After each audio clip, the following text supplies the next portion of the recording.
people of Laos have adapted to a life constantly surrounded by the remnants of bombs. Many times they integrate this war scrap into tourism. Still have gunpowder? I don't think so. First we go to the bomb crater valley and then to the village, and we come back to have lunch on the road, and after that we go to the waterfall. But this one is, I would like you to change it. It's like this. In this landlocked Southeast Asian country, leisure travel is booming among backpackers. We're walking to a waterfall in the Laos jungle. Yes! Is it waterfall! Waterfall! Yes! How many times have you been here?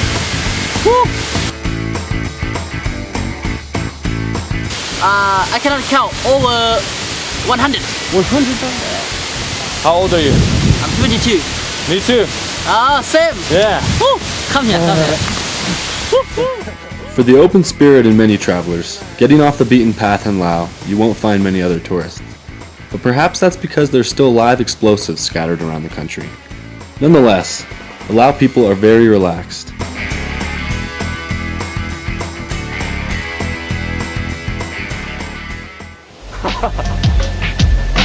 Jungle cam. We probably should have listened to the man when he said bring better shoes. Yeah. How your feet? Next time we'll listen to him, I think.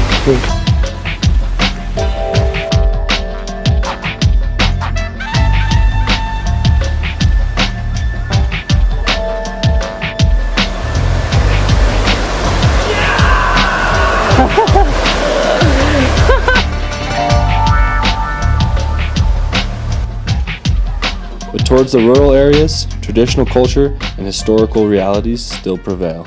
The Plain of Jars, from what I can tell, is a site where about 2,000 to 3,000 years ago, something happened and somebody made a whole ton of jars. Despite my crude interpretation, nobody is certain of the origin of the thousands of 2,500-year-old artifacts.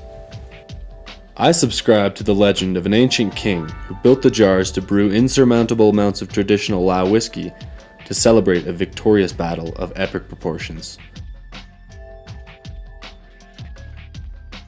Roughly 260 million bombs were dropped by US forces into Laos during the Vietnam War time. Unfortunately for this archaeological wonder, it's considered to be the most heavily bombed place on Earth. I'm going to take you to the bomb crater valley, where you can see over 300 craters is dropped by American aircraft. They drop in every 8 minutes in that area. 30 minutes? Yeah. 1964 to 1973. Nearly 50 years after the last bomb, the effects are still everywhere you look. So much war scrap was left over from US bombs, there's an entire industry around the recycling and reusing of the metal. Only the children who looking for the scrap metal, they don't know what's underneath, what's inside the land.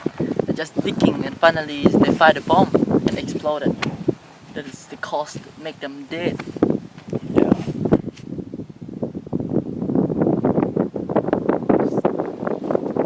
Small cluster bombs, aka bombies, are the deadliest nowadays because many children confuse them for toys. Cluster bombs were created to kill people, and this vicious weapon booby traps the land 50 years after the last bomb has dropped. Fighting communism in villages with really huge bombs.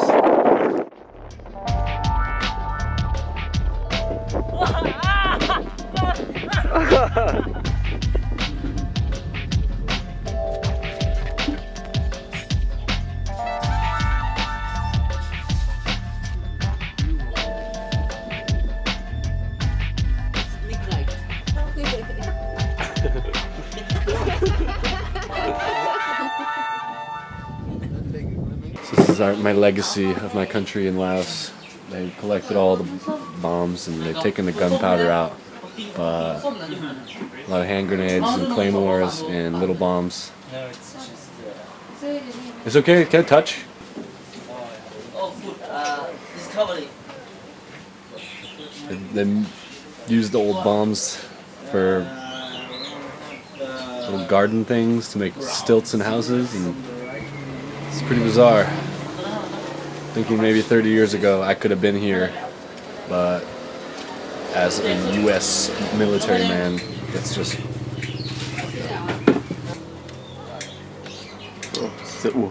My full name is Osama Mohammed Horani.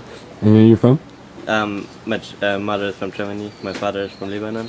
This is a grenade. And you can hear it? Wow. Okay.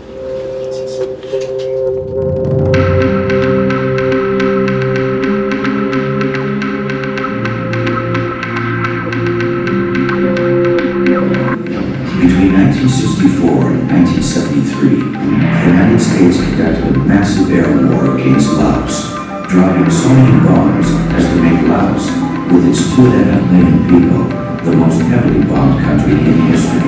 If their container load was too low, the bombers might not spin enough times to complete their arming cycle, or they might land in water or mud. Laos was used as a strategic pawn in the Vietnam War. The CIA got involved and instigated the indigenous populations to fight against communism. The most disturbing thing being that most explosives that were not dropped in Vietnam were dropped in Laos just because it was dangerous to land fighter jets with live bombs.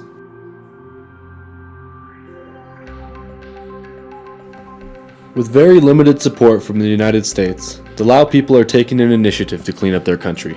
The Mine Advisory Group, MAG, empowers all Lao people to learn how to dispose and recycle unexploded ordinance. If you ask these fighter pilots if they ever thought their bombs would have been used to decorate a nightclub, I wonder what they'd say.